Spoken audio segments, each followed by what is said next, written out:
On today's show, should the Cleveland Cavaliers be buyers at the trade deadline? New reporting suggests they might be. Let's talk about that, the Donovan Mitchell part of it, and get you ready for Cavs Nets on a new episode of Locked On Cavs. You are Locked On Cavs, your daily Cleveland Cavaliers podcast.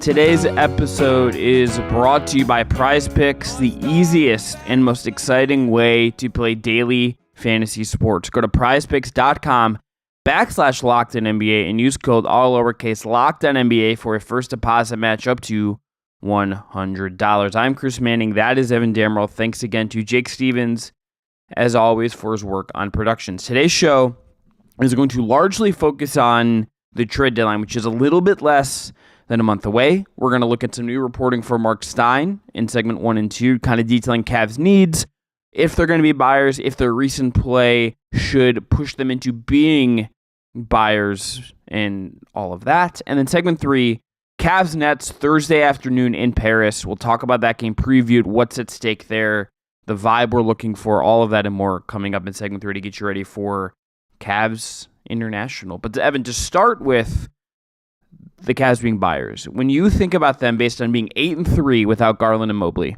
and the recent run they've had, and this reporting from Mark Stein suggests the recent play has perhaps made the Cavs think they should be more aggressive. They're feeling emboldened, is the word Stein used in his Substack reporting, to suggest what the Cavs might be more willing to do at this deadline. Should they, in your mind, be buyers based on this recent run of play that we've seen?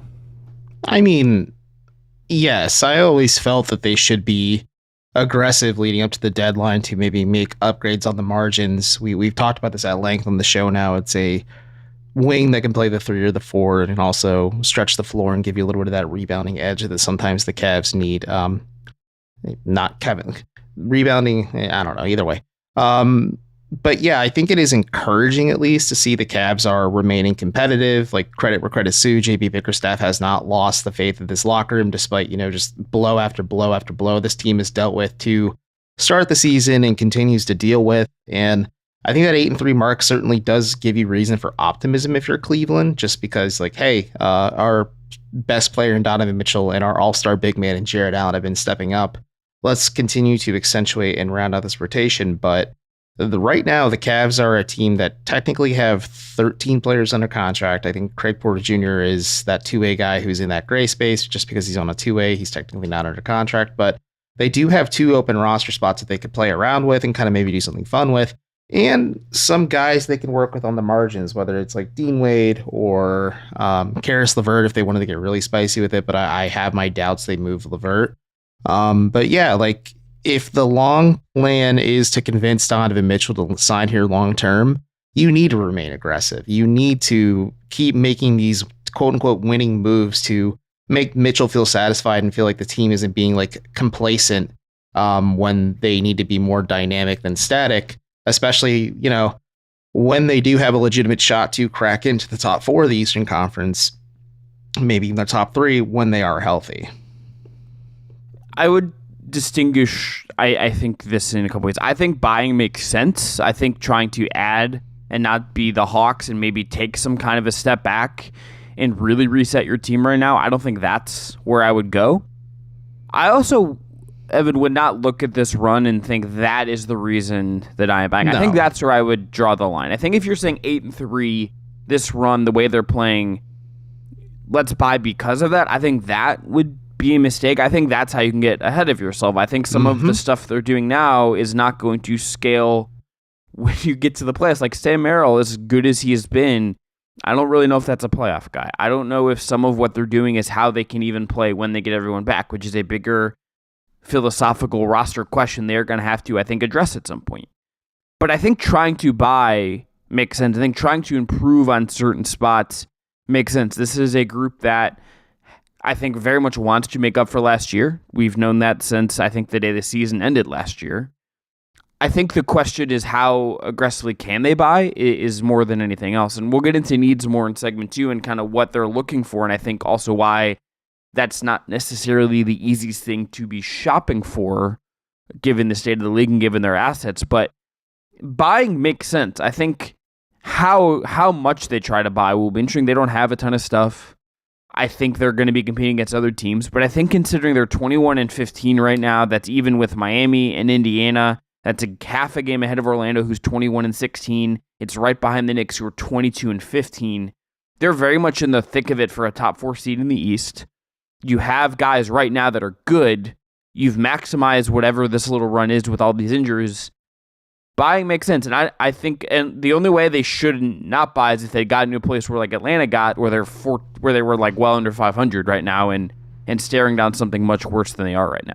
Yeah, I think that's the discussion you and I had in the wake of the Mobley and Garland news is this team could be dramatically different if they don't dig deep and find a way to win. Like JB Bickerstaff could be gone. Maybe Jared Allen's traded. Maybe Donovan Mitchell makes his intents not to resign here more clear. But I agree with you. Like the 8-3 run is encouraging. I think it's just kept them afloat record-wise. But also, like you mentioned it, they are behind the New York Knicks, who are 5-0 after acquiring OG Anunoby. Like the Knicks made a power move to separate themselves a little bit from that group of Cleveland, New York, Indiana, Miami, and Orlando, just to maybe give themselves a little bit more breathing room, or also just, get them that top 4 spot. So at least they have home court through the first round. And Cleveland will have to be kind of dynamic, pragmatic, I think is the word I was going for as well, just in terms of how they can do this with their limited assets.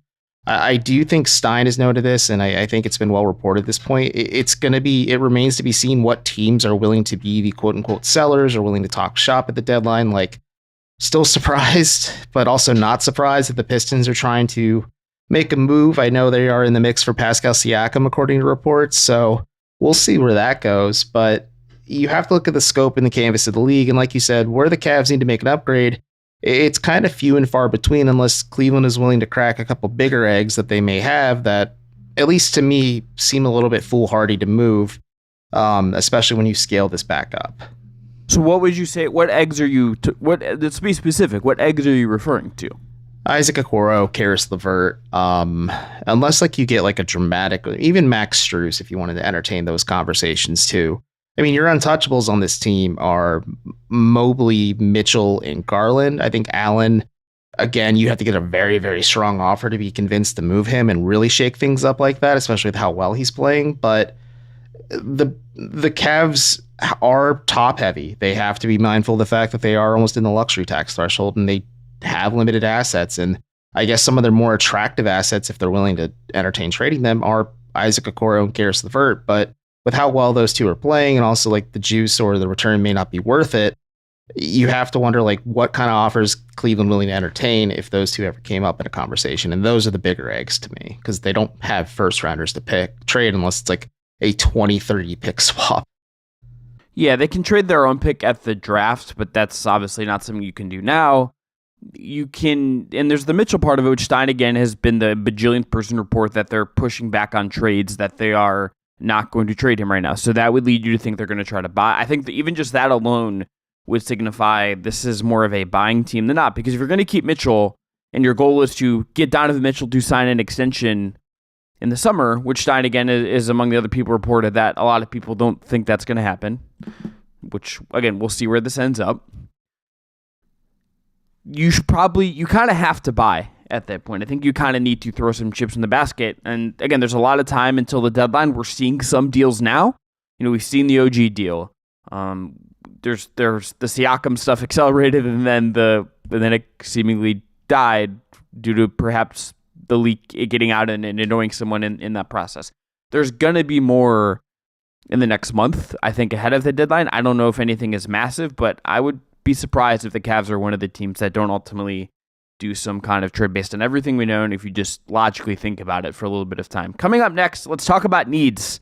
Let's talk about why their big need, a 3-and-D wing, is going to be really hard to get within their assets, perhaps. We'll talk about that up next. Today's episode is brought to you by our friends at PrizePicks. PrizePicks is the largest daily fantasy sports platform in North America. They are the easiest and most exciting way to play DFS. It is just you against the numbers. Instead of battling thousands of other players, including pros and sharks, you pick more or less than on 2 to 6 player stat projections and watch the winnings roll in. If you want to play alongside some of PrizePicks' favorite players like the rapper Meek Mill or the comedian Andrew Schultz, you can do that now. Right now, go to the Community Plays under the Promos tab of the app to view entries from some of the biggest names in the PrizePicks community each week. And PrizePicks even offers a reboot policy so that your entries stay in play even if your players get injured. For football and basketball games, if you have a player who exits the game in the first half and does not return in the second, that player is rebooted. Go to prizepicks.com/LockedOnNBA and use our code LockedOnNBA for a first deposit match up to $100. Again, that's prizepicks.com/LockedOnNBA and promo code LockedOnNBA for a first deposit match up to $100. PrizePicks, daily fantasy sports made easy. All right, let's dive into team needs. Stein reported, which is logical, and Chris Haynes has had this as well on their show, this hashtag This League Uncut, that they are targeting 3 and D wings. You could come up with a bunch of names. There's a lot of fun names I think Cleveland would really like to have. You think of Royce O'Neal, you think of Dorian Finney-Smith. You think you could find a bunch of other ones. Here's the problem, I think, though, Evan. That is the thing every team that is good is going to want, and I think finding one that they can find the right deal for that kind of threads a needle of getting them better, but not cutting away someone good, I think is the hardest part of this. Yeah, it is. And like Brennan Clean proposed the idea of Locked On Suns of like trading an exception Phoenix has and 3 second-round picks to the Houston Rockets to get Jae'Sean Tate. Like that's a move I guess Cleveland could make if they wanted to maybe give Houston a player instead of that exception. But like, you know, cap relief is kind of underrated and the Cavs have no exceptions to work with to grease the wheels of a trade or acquire a player. And like you said, this is a premium commodity to begin with. And the Cavs, to their credit, did make an offseason move to go get 2 guys at least that can fit the 3-point shooting mold of that, with Strus and Niang. I think the defensive stuff and the 3-point shooting stuff is starting to kind of match with Okoro. Just you wish you would take more threes though.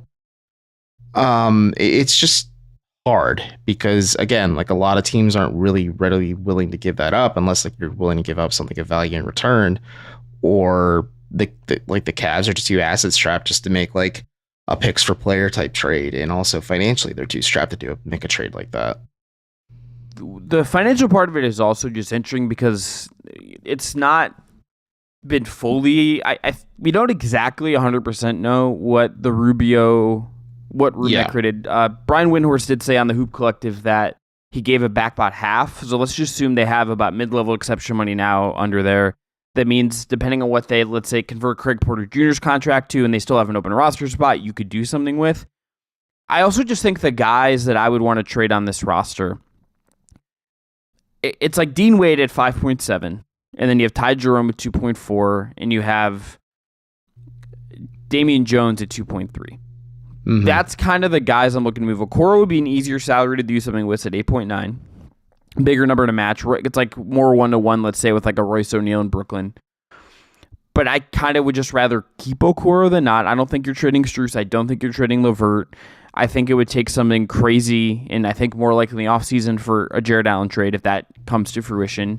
Mm-hmm. Niang, I think you could see a world, but I think it would have to be the right deal because I think that guy's been really loved in the locker room, and I think they like the shooting. There's a reason they went on and paid what they did for him to some degree. Correct. Wade is kind of is to me at the fringe of where I'm looking salary-wise, but then you're definitely stacking in one of the guys in the back of the roster. I mean, Damian Jones doesn't like matter to this team. That's kind of like the part of this is like some of those guys in the end don't exactly matter, so you could just trade them and it's not really a big deal.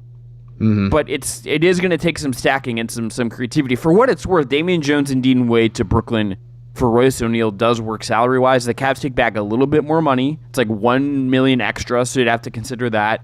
And that is an expiring contract, so you'd have to certainly, maybe the picks is less. Like that to me is kind of the deal you're hoping for, is that the market breaks in a certain way where you could just stack two guys that are fine for you, get someone else, and maybe it's just someone that isn't an A+ get, but it's like a B kind of get. Yeah, and I think the Cavs aren't looking to hit home runs at the trade deadline. They're looking to get singles, or at least, 3-0 count, then they get the fourth walk to go to first base. Like, they're looking for something simple that can give you a rotation level player. Like, Locked On NBA internally is putting together the trade deadline doc of like what teams are looking for. And I just listed like a 3-and-D wing that also has the capability to play the 4, emphasis on 3. If you're able to find like a third guard just to kind of be in the mix between Craig Porter Jr. and just this third guard to back up Darius Garland, I think that's always just like nice to have that added insurance, especially because Garland is a little bit fragile and injury prone at times. But other than that, like, yeah, you're not looking to make like a home run move here. You're kind of looking to upgrade maybe on just some of the misses you had in the offseason. In this case, it's Damian Jones, just because he doesn't fit with what the Cavs are doing. Or like Ty Jerome, because unfortunately he's unable to get healthy for the Cavs. And if you're able to upgrade on that roster spot, what's interesting to me with that trade you proposed is that still gives Cleveland like 2 open roster spots, even after they sign Craig Porter Jr. to a standard contract. And then like you would turn to the buyout market to see like, okay, what veterans are on the market that could, be that veteran presence, or maybe a guy who can give us a little bit of juice on the back end of things, or maybe they sign a guy from the G League who's been performing very, very well for them too. I don't know. There's a lot of interesting ways to explore this. But yeah, like the Cavs aren't going to make like a dramatic wholesale move until this summer at the earliest. And like you said, like that's a Jared Allen trade at that point, just because that's more so you want to evaluate the partnership between him and Mobley this season, and then maybe make a decision on that pairing this offseason.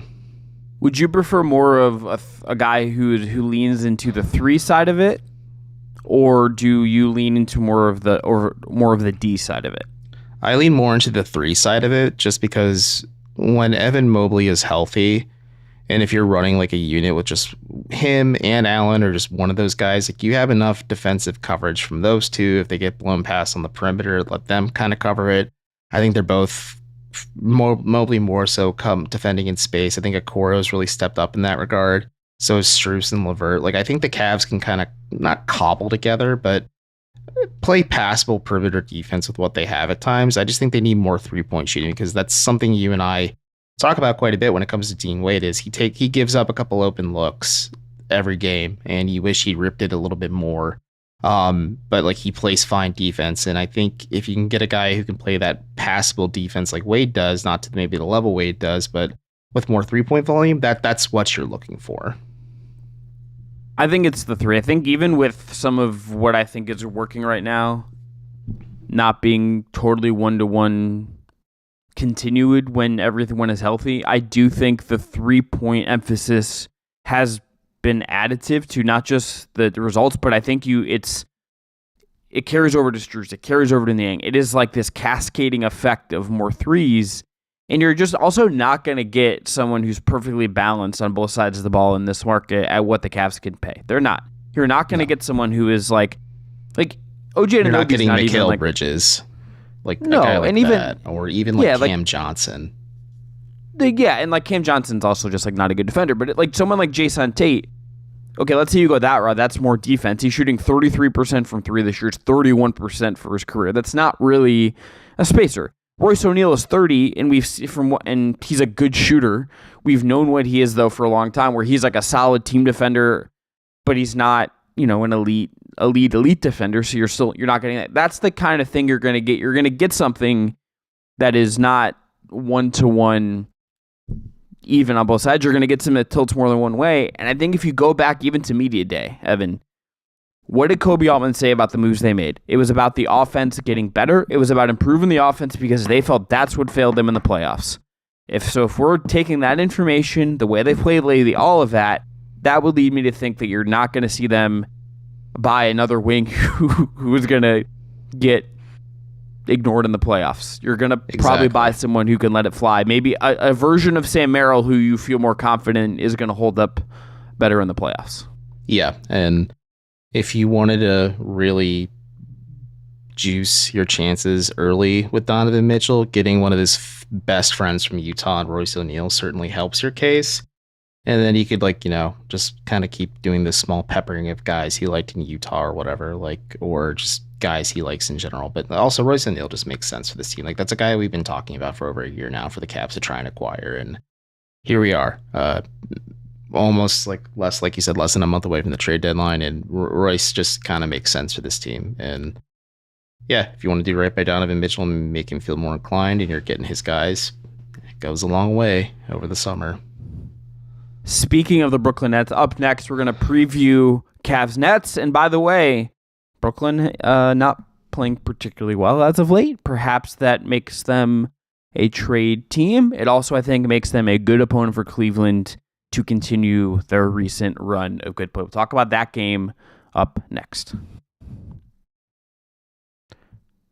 Today's episode is brought to you by our friends at Jase Medical. Jase Medical right now has something to say. And I know we come to sports to escape from some of the crazy realities of real life, but can we just talk for a minute about preparing for real life? According to the FDA, pharmacies are running out of antibiotics like amoxicillin, and that's right in the middle of the worst flu season in over a decade. This is scary. I can't imagine a more helpless feeling than if someone in my family, a parent, an aunt and uncle, my nieces, my nephews, got sick while there was a supply chain that kept them from life-saving medication that they needed. Thankfully, we'll be okay because of Jase Medical. The Jase case is a pack of 5 different antibiotics to treat a long list of bacterial illnesses, including UTIs, respiratory infections, sinusitis, skin infections, among others. This stuff could happen to any of us. So visit jasemedical.com and complete your physician encounter. It will then be reviewed by a board-certified physician, and your medications will be dispensed by a licensed pharmacy at a fraction of the regular cost. It's never been more important to be prepared than today. Go to jasemedical.com and use offer code LOCKEDON to get $20 off for your order. Again, jasemedical.com, offer code LOCKEDON to get $20 off your order. All right, Cavs Nets. Again, that's a afternoon game in Paris. The line right now via our friends at FanDuel. Cavs are -3 favorites in this game. A pretty standard home favorite. Cavs are technically the home team in this game. They actually have to do a lot of the production for this game, so you will see some very familiar things on the broadcast for this one. -156, the Cavs are the favorites, just straight up on the money line. Nets are +132 underdogs at last look. Over-under for this game is set at 225.5 again at FanDuel. Check them out right now, by the way. They have great offers for new customers. Evan, this is just another winnable game. The Nets are 3-7 in their last 10. Over the last 2 weeks, the Nets are 27th in net rating. They are 25th in offense. They are 26th in defense. Cleveland over that span. Cavs are 8th in net rating, 11th in offense, and 5th in defense. Yeah, I mean, you want to come into this one as focused as possible. It's the same trio that's been out for a while for the Cavs. Ty Jerome, who has not played since the home opener, and then also Darius Garland and Evan Mobley. On the Knicks side of things, it's mostly their two-way guys and guys on assignment for the G League, and then also Ben Simmons, who is still dealing with nerve issues in his back. So the cards are in Cleveland's favor, at least, just to win this game. Obviously, you want to come out ready to go. I think it's going to be a little bit of an adjustment just because it's a foreign environment in front of an international audience. There'll be supposedly 15,000 plus fans. Excuse me, at this game in Paris. But I just think the Cavs have the personnel and star power just to kind of make a difference, especially now with how well Jared Allen, Karis LeVert, Donovan Mitchell especially have been playing. Like, more than equipped just to kind of take care of business against the Nets and then continue this 3-game winning streak they're on and come back home and then face Chicago on Monday, another kind of not great team. Like we talked about this a bit. The Cavs have a bit of a cushion in their schedule right now, which is nice because they've just been dealing with so much up and down to start the season. So this is a nice kind of change of pace, even if it's in a completely different environment. I think they should frankly expect to win this game. Considering the recent play of teams, and I know it's overseas and all of that, the line feels a little like I would think the Cavs are probably more heavy favorites than 3 points. Vegas usually knows better than anybody else, but 3 points feels a little close to me for where I think these teams are just at coming into this game. I think, honestly, the intrigue is obviously about the game. And having watched last year's game in Paris between Chicago and Detroit, like that environment was really cool. I do just want to just see what it feels like. It's going to... what the energy is like, how the teams both kind of come out. I think that is going to be really interesting from the get-go. Evan, is there something tactically in this game you're looking at? Is there something that to you, as far as the basketball goes itself, that you're going to dial in for this one specifically? Just what we get from Jared Allen. Again, I think we saw a really strong performance against San Antonio. But we also saw the Cavs kind of take their foot off the gas, kind of, become a little bit one-note down the stretch. Like, to the Cavs those pretty, not small, but, smaller in the grand scheme of things, mistakes just to kind of course correct against Brooklyn. But I'm also just going to keep an eye on Jared Allen because, like, he is going up against Nick Claxton, who isn't the player Allen is. Like, that's an interesting battle just to watch between those two. Like, how do they kind of mix and match off of one another? How does Allen defend him? How does Claxton defend Allen? Like, there's a lot of ways to go back and forth with this. And then also, what kind of defensive pressure does Brooklyn, even though they aren't great defensively as of late, but like they do have Spencer Dinwiddie, they do have Royce O'Neal, they do have Dorian Finney-Smith. Like, they do have guys that can make Mitchell or Strus or even LeVert uncomfortable. And how do the Cavs kind of diagnose that perimeter pressure and, I don't want to say coast, but make life easier for themselves in this game? I wouldn't worry about Dinwiddie defense. I think Mitchell's going to get big eyeballs when he gets that guy one-on-one. I think the Mitchell Claxton part of it, or the Allen Claxton part of it, I think is interesting because if you go back to last year, one of the games that told me Jared Allen was having a weird year was a game against Brooklyn where Nick Claxton, who was playing really well at the time, physically just, I think, had his way with Allen in stretches. I remember I have this image in my head of them under the rim together in Cleveland, and Claxton physically just kicked his butt. That Nick Claxton has not been the same guy this year. I don't think he's been quite as good as he was last year. Maybe some of that's just not having the stars there, but his shooting percentage is down. His rebounds are a little bit up, but not significantly.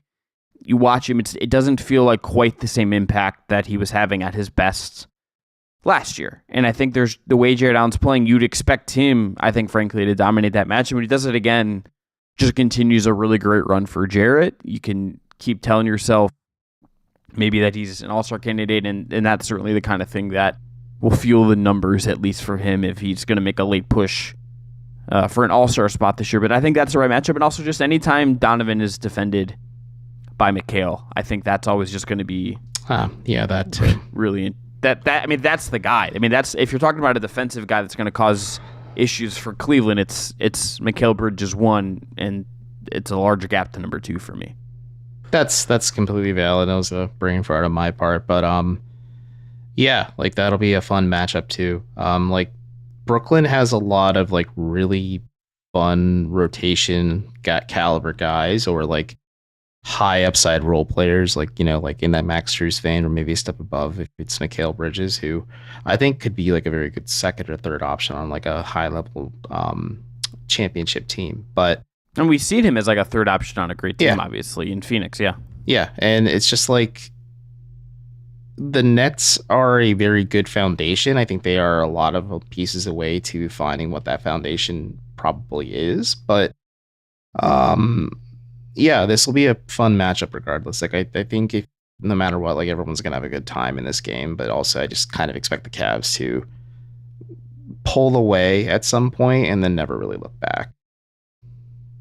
These teams last played opening night. Cleveland won 114-113 in Brooklyn. In that game, Strus had 27 in his Cavs debut, had 12 boards as well. Donovan had 27 on 11 of 21 shooting. Darius Garland had Darius Garland had a 15 and 5 game. Isaac Okoro had 18 in that game. No Jared Allen in that opening night game as he was out with an injury. Mobley had 10 and 6. Now it's Allen and no Mobley for this one. Damian Jones 11 minutes in that game, and then you just barely ever saw him again. And Ty Jerome played 5 minutes, and again have never really seen him again. So a different looking Cavs team, at least a little bit on the edges here, when they get to Paris. They're already there when they get to tip off in that game. That's again an afternoon tip.